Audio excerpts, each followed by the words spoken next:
प्यारे बच्चों, good morning. सभी को गुड मॉर्निंग। और आज हम लोग सामाजिक विज्ञान में प्रारंभ करेंगे कुछ आगे के टॉपिक। और इसके पहले हम लोगों ने संसाधन के बारे में पढ़ा था।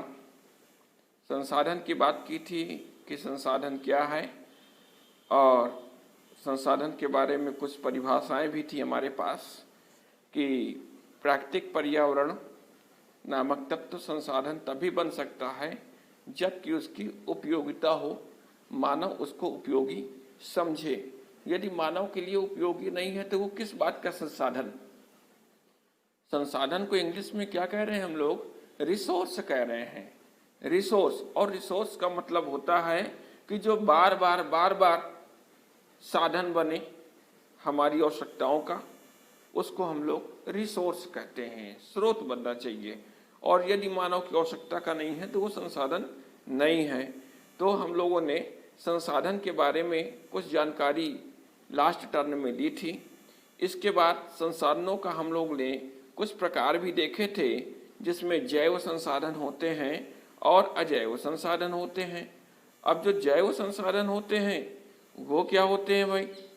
उसमें जीवमंडल में जितने भी जैव संसाधन, मनुष्य, वनस्पति, प्राणी, मछली है ना, और जो भी पशु हैं, जीवित प्राणी जितने भी हो गए हमारे, ये सभी जैव संसाधन के अंतर्गत आते हैं। और अजैव संसाधन में जितने भी जीवित प्राणियों के अलावा अन्य संसाधन हैं वो सभी आपके अजैव संसाधन आएंगे। उसमें चट्टानें, मिट्टी, धातुएं, सभी कुछ, ये जितनी भी निर्जीव चीजें हैं वो सब कुछ आएंगी। इसके अलावा कुछ और भी संसाधनों का हम लोग ने वर्गीकरण पढ़ा था। नवीकरण योग्य, अनवीकरण योग्य, ये भी पता है हम लोगों को कि जो रिन्यू किए जा सकते हैं वो नवीकरण संसाधन हैं, जो रिन्यू नहीं किए जा सकते, कुछ समय बाद वो नष्ट हो जाएंगे, समाप्त हो जाएंगे, वो अनवीकरण है ना। स्वामित्व के आधार पे भी हम लोग संसाधनों का वर्गीकरण देख रहे थे, और इसके आधार पे, स्वामित्व के आधार पे व्यक्तिगत है, सामुदायिक है, राष्ट्रीय और अंतर्राष्ट्रीय। तो इस तरह ढेर सारे हम लोग ने संसाधनों का वर्गीकरण इसके पहले हम लोग ने पढ़ा था। और फिर इसके बाद एक चीज और हम लोग ने पढ़ी थी कि संसाधनों का विकास और संसाधनों का नियोजन, कैसे हम संसाधनों की प्लानिंग कर सकते हैं और उस प्लानिंग के अकॉर्डिंग उनको संरक्षित रखना, उनको सही उपयोग करना, कि सीमित मात्रा में उपयोग करना, ज़्यादा से ज़्यादा अधिक मात्रा में दोहन करना, यही संसाधनों का नियोजन था, जिसको हम कंजर्वेशन कह सकते हैं, या एक तरह से कह सकते हैं संरक्षण कह सकते हैं, संसाधनों का संरक्षण। ये सभी चीज़ हम लोग ने पढ़ा था। इसके बाद लास्ट टर्म में एक टॉपिक और हम लोग देख रहे थे, भू संसाधन। और इसमें ये निश्चित था कि मानव जिस भूमि में निवास करता है, अपने क्रियाकलाप करता है ना, और वनस्पति है, वन्य जीवन, मानव है, आर्थिक क्रियाएं सभी होती है, परिवहन का कार्य होता है, संचार व्यवस्थाएं होती हैं, ये सभी कुछ आपका भू संसाधन में ही होता है, भूमि के ऊपर ही होता है। यदि भूमि नहीं होगी तो कुछ नहीं हो पाएगा। यदि मुख्य रूप से भूमि का उपयोग देखते हैं हम, तो 5 भागों में हमको मिलता है: कृषि, आवास, खनन, उद्योग और चारागाह। ये 5 प्रकार से भूमि का उपयोग मानव के द्वारा किया जाता है, और अलग अलग इनका परसेंट भी हम लोगों ने पढ़ा था। भूमि उपयोग को प्रभावित करने वाले कारक भी हैं यहाँ पे। कुछ भौतिक कारण हैं, कुछ आर्थिक कारण हैं, सामाजिक कारण हैं।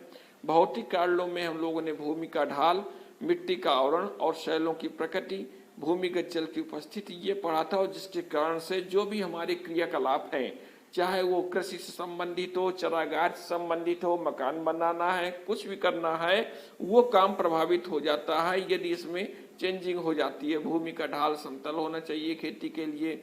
भूमि का आवरण है, यदि हट गया तो मिट्टी का क्षरण प्रारंभ हो जाएगा। शैलों की प्रकृति में यदि शैल कठोर हो गई तो खेती का काम नहीं हो पाएगा। तो ये बहुत सारे ऐसे भौतिक कारण हैं। इसके अलावा और भी चीजें हम लोग देख रहे थे, और यहाँ पे एक चीज आ रही थी, हम लोग ने पढ़ा था। और भूमि का उपयोग के बाद दूसरा एक आ रहा है, भूमि निम्नीकरण और संरक्षण उपाय। इसमें हम थोड़ा सा प्रकाश डालेंगे, इसके बारे में बात करते हैं हम लोग। भूमि निम्नीकरण आखिर होता क्या है?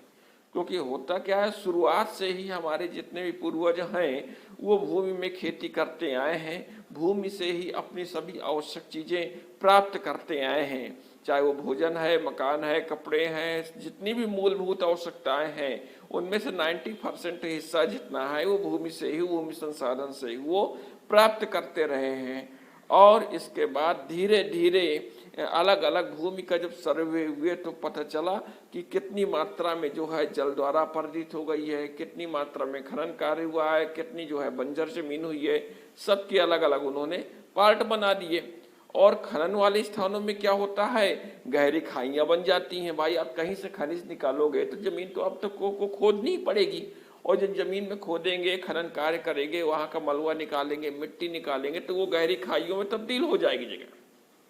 तो बहुत सारे ऐसे हमारे राज्य हैं जिसमें झारखंड, छत्तीसगढ़, मध्य प्रदेश है, उड़ीसा है, वहाँ पे वनों की कटाई भी हो गई है और खनन कार्य हो गया है, तो भूमि निम्नीकरण हो गया है, जमीन वहाँ की नीची हो गई है, गहरी हो गई है। और फिर गुजरात, राजस्थान, मध्य प्रदेश और महाराष्ट्र में अत्यधिक पशुओं का चराया जाना, ये भी भूमि निम्नीकरण हो गया है ना। और कुछ ऐसे राज्य है जहाँ अधिक सिंचाई होती है, तो जब सिंचाई हम अधिक करेंगे खेतों में तो खेतों की जो उपजाऊ मिट्टी की परत है वो घुल करके, बह करके जल के साथ निकल जाएगी, और उसको भी हम भू निम्नीकरण के अंतर्गत जानते हैं। और फिर क्या होगा, सिंचाई से जब ज़्यादा मात्रा में हम जल की सिंचाई करते हैं, पानी खेतों में भर जाता है नहरों के माध्यम से, तो भूमि निम्नीकरण का वो कारण होता है।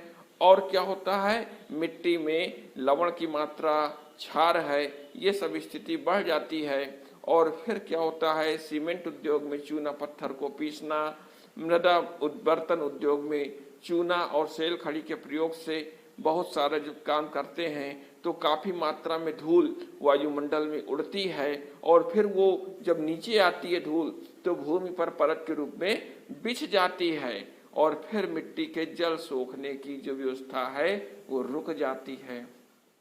तो देखा गया कि पिछले कई वर्षों में इस चीज़ की इतनी अधिकता हो गई है कि अब भूमि हमारी मृदा प्रदूषित हो गई है। बहुत सारा जो जल निकास के बाद जो बाहर आने वाला अपशिष्ट पदार्थ है वो भी भूमि प्रदूषण और जल प्रदूषण के रूप में सामने आ रहा है। और भूमि निम्नीकरण की समस्या के समाधान के लिए ढेर सारी हमारे पास ऐसी कुछ विधियां हैं। इनके लिए पेड़ों की हम रक्षक मेखला बना सकते हैं, ज़्यादा से ज़्यादा मात्रा में पेड़ हम लाइन से लगा सकते हैं जहां भूमि क्षरण हो रहा हो। पशु चारण पे हम लोग नियंत्रण करें, पशुओं को सही चरागाह जहाँ पे बना हो वहीं पे चराएं, हर जगह नहीं चराना चाहिए। जो रेतीले टीले बने हुए हमारे वहाँ कांटेदार झाड़ियाँ लगा लें, इससे क्या होगा कि वृक्ष भी बड़े हो जाएंगे और भूमि की कटाव भी नहीं हो पाएगी। साथ में बंजर भूमि जो है जहाँ हम खेती का कार्य नहीं कर रहे हैं वहाँ उसका प्रबंध किया जाए, उसका सही जो है ट्रीटमेंट किया जाए जिससे वहाँ कृषि कार्य शुरू हो जाए। खनन कार्य में नियंत्रण रखें हम, और औद्योगिक जल जो निकलता है उद्योग धंधे से उसको शुद्ध करने के बाद, साफ करने के बाद, अधिक मात्रा में उससे अवशिष्ट हटाने के बाद ही हम उसको विसर्जित करें जल और भूमि में, जिससे वो जल और भूमि हमारी प्रदूषित न हो। तो इस तरह आज हम लोग कुछ बात कर रहे थे भूमि निम्नीकरण, संरक्षण और उसके उपाय। इसके बाद अगले टॉपिक पे हम चर्चा करेंगे मृदा संसाधन की, और बीच बीच में जो भी इसके नोट्स हों उन नोट्सों को आप बना लीजिएगा और चेक करा लीजिएगा। मेरे व्हाट्सएप नंबर पे, पर्सनल नंबर पे आप नोट्स बना करके अपनी कापियाँ डाल दीजिएगा, जिससे मैं उसको देख लूँगा, और जहाँ भी आपको समझने में प्रॉब्लम हो तो आप उसको बता दीजिएगा, जिससे या तो पुनः बता दिया जाएगा, समझा दिया जाएगा, या फिर जो भी आपकी आवश्यकताएं हों कि किस तरह इसको और सरल किया जा सकता है या क्वेश्चन कैसे किए जा सकते हैं, जहाँ भी प्रॉब्लम हो आप देख लीजिएगा। और साथ में ये चैनल में देख लीजिएगा, इसको आप यदि सब्सक्राइब कर देंगे तो जो भी हम नया वीडियो बनाएंगे पहले, सबसे पहले वो आप तक ही पहुंच पाएगा। जैसे ही आप देखेंगे आप तक ही वो वीडियो शो होगा, तो कोई भी वीडियो मिस नहीं होगा यदि आप लाइक और सब्सक्राइब कर देते हैं।